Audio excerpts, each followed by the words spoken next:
विंदा करंदीकर यांनी एक फार छान लिहिलेलं आहे.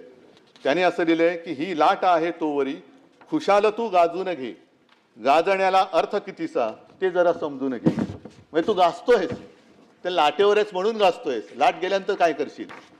तर या काही गोष्टी त्यांनी फार छान लिहिलेल्या आहेत. म्हणजे आपण या सगळ्यांकडनं काही ना काहीतरी घेतलं पाहिजे आणि त्यातल्या थोड्या जरी गोष्टी आपण आपल्या वागणुकीत आणू शकलो तरी महाराष्ट्र आपल्या देशातलं जे एक सर्वोत्तम राज्य आहे ते आणखीन चांगलं राज्य होईल. विंदा करंदीकर यांनी आणखीन पुढे जे लिहिलेलं आहे ज्याचा मला उल्लेख करावा असं वाटतं की केले कुणास्तव ते किती हे कधी मोजू नये, होणार त्याची विस्मृती त्याला तयारी पाहिजे. जो अनुभव मी घेतोय, डोक्यावरी जे घेऊनी आज येथे नाचती, घेतील ते पाय तळी त्याला तयारी पाहिजे. हे सगळं आयुष्य आहे.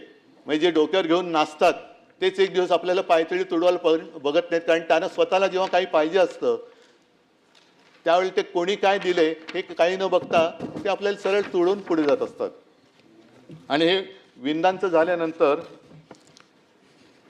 एक सुरेश भटांची मोठी कविता आहे, त्यातली 4 ओळी मी मुद्दामून सांगतो, जी कदाचित म्हणजे मलाही वाटलं की इकडे वाचावी.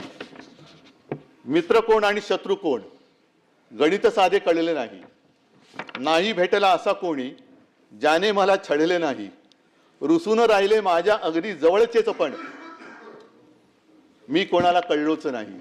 हे सुरेश भटांची कविता आहे.